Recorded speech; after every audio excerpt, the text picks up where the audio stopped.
تو ایک سمجھانے کے لیے یہ ترکیب کتاب میں پڑھی تھی.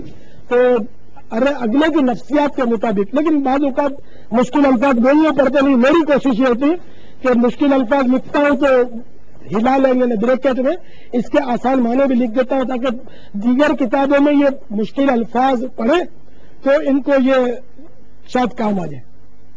لیکن جو علماء مشکل الفاظ لکھتے ہیں وہ غلط نہیں کرتے. ہاں نعوذ باللہ، یہ ان کا اپنا انداز ہوتا ہے. بعض حضرات ایسے ہوتے ہیں کہ آسان الفاظ ان کو قلم پہ آتے نہیں، کہ زبان پہ چڑھتے نہیں، اور ایک اسلوب بھی برقرار رکھنا ہوتا ہے لکھنے کا. یہ بھی ایک فن ہے کہ اس میں بھی کوشش ہو تاکہ پڑھے لکھے بھی اس سے محظوظ ہوں. تو خیر جس کی جو نیت ہے، اچھی نیت سے اگر مشکل الفاظ لکھتا ہے تو اپنی جگہ پر ہمارا اکابر میں لکھیں، یا یہ ہو سکتا ہے ان اکابر نے اس دور کے مطابق لکھے ہوں. اس دور میں ایسی اردو لوگ سمجھتے ہوں گے، اب نہیں سمجھ پاتے.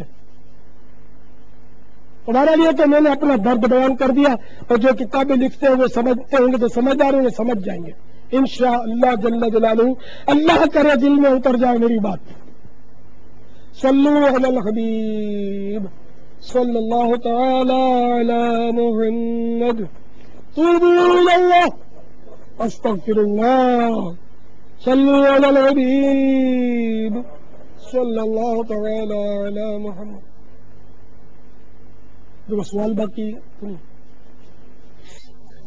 الحمدللہ رب العالمین والصلاة والسلام علی سید المرسلین.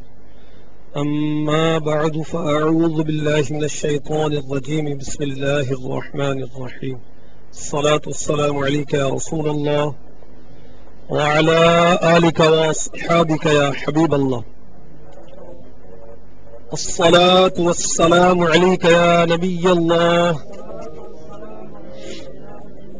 وعلى آلك واصحابك يا نور الله. صحرائے مدینہ میں دعوت اسلامی کے بین الاقوامی سنت و بھرے اجتماع میں شرکت کی سعادت حاصل کرنے والے اسلامی بھائیوں، نیز انٹرنیٹ اور مدنی چینل کے ذریعے اس اجتماع کی برکتیں لوٹنے والے اسلامی بھائیوں اور اسلامی بہنوں، الحمدللہ عز و جل ہم مسلمان ہیں، اور مسلمان کی سب سے قیمتی چیز ایمان ہے. اعلی حضرت رحمت رب العزت کا ارشاد ہے، جس کو زندگی میں سلب ایمان کا خوف نہیں، نزعہ کے وقت اس کا ایمان سلب ہو جانے کا شدید خطرہ ہے. ایمان کی حفاظت کا ایک ذریعہ کسی مرشد کامل سے مرید ہونا بھی ہے.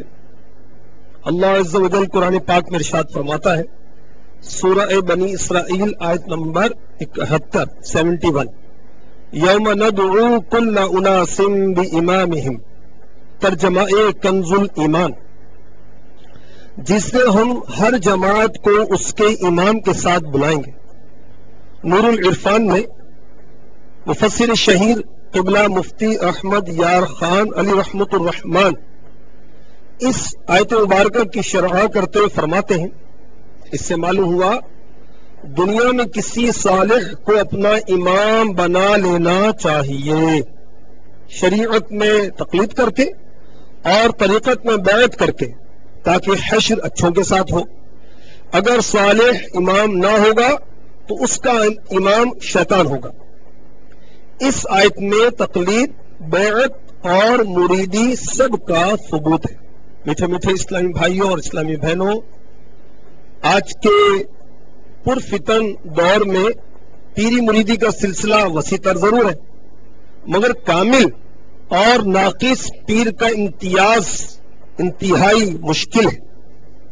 یہ اللہ عز و جل کا خاص کرم ہے کہ وہ ہر دور میں اپنے پیارے محبوب صلی اللہ تعالی علیہ وآلہ وسلم کی امت کی اصلاح کے لیے اپنے اولیاء کرام رحمہم اللہ ضرور پیدا فرماتا ہے، جو اپنی مومنانہ حکمت و فراست کے ذریعے لوگوں کو یہ ذہن دینے کی کوشش فرماتے ہیں کہ مجھے اپنی اور ساری دنیا کے لوگوں کی اصلاح کی کوشش کرنی ہے انشاءاللہ.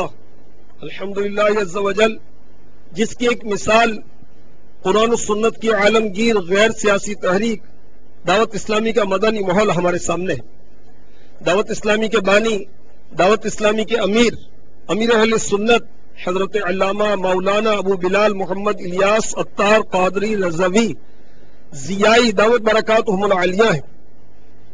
آپ کی نگاہ ولایت نے لاکھوں مسلمانوں بالخصوص نوجوانوں کی زندگیوں میں مدنی انقلاب برپا کر دیا. تو میٹھے میٹھے اسلامی بھائیوں اور محترم اسلامی بہنوں، بہت اچھا موقع ہے کہ ہم امیر اہل سنت دعوت برکاتہم العالیہ کے ذریعے غوث اعظم رضی اللہ تعالی عنہ کی غلامی کی سعادت حاصل کر لیں. غوث اعظم رضی اللہ تعالی عنہ کی غلامی کی کیا بات ہے؟ آپ فرماتے ہیں میرا مرید توبہ کیے بغیر نہیں مرے گا. ارشاد فرمایا میرا دست حمایت اپنے مرید پر اس طرح سایہ کنا ہے جس طرح آسمان زمین پر سایہ کیے ہوئے ہیں. عرض کیا گیا آپ کے مریدوں میں نیک بھی ہوں گے، گناہ گار بھی ہوں گے.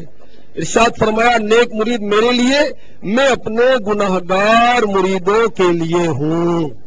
ارشاد فرمایا بروز قیامت میرا قدم اس وقت تک جنت کی طرف نہیں بڑھے گا جب تک اپنے ایک ایک مرید کو داخل جنت نہ کروا لوں. خدا کے فضل سے ہم پر ہے سایہ غوث اعظم کا، ہمیں دونوں جہاں میں ہے سہارا غوث اعظم کا. میٹھے میٹھے اسلامی بھائیوں اور اسلامی بہنوں، اس قیمتی موقع سے فائدہ اٹھا لیجئے. میں آپ کو مشورہ دیتا ہوں کہ آپ شیخ طریقت امیر اہل سنت دامت برکاتہم العالیہ کے ذریعے سے غوث اعظم رضی اللہ تعالی عنہ کی غلامی کی سعادت حاصل کر لیجئے. مدینہ. الصلاة والسلام علیک یا رسول اللہ وعلی آلک وصحابک یا حبیب اللہ.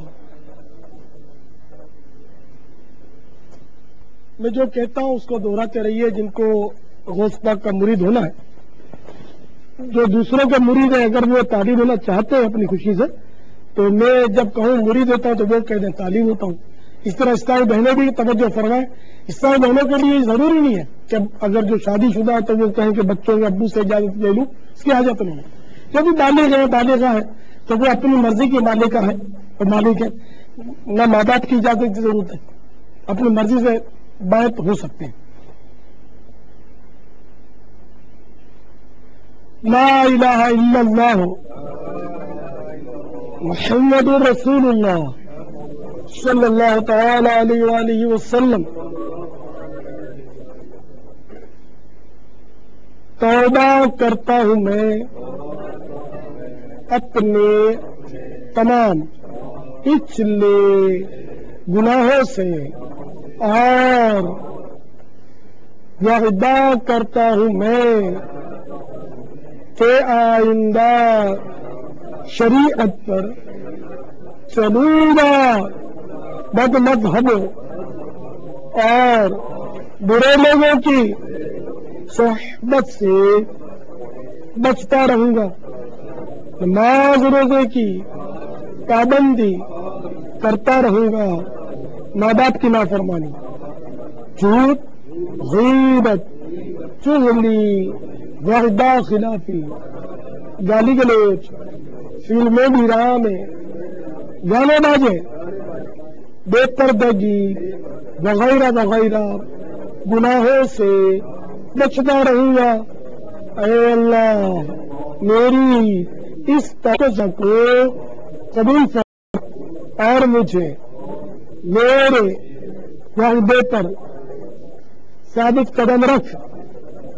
مرید ہوتا ہوں میں خاندان عالی شان قادریہ رضویہ میں نے اپنا ہاتھ آپ کے ہاتھ میں دیا اور آپ کے ذریعے سے سرکار بغداد حضور غوث پاک رضی اللہ تعالی عنہ کے ہاتھ میں دیا. اے اللہ مجھے جناب غوث اعظم کے مریدوں میں قبول فرما اور کل قیامت میں غوث پاک کے غلاموں میں اٹھا. الصلاۃ والسلام علیک یا نبی اللہ وعلی آلک واصحابک یا نور اللہ.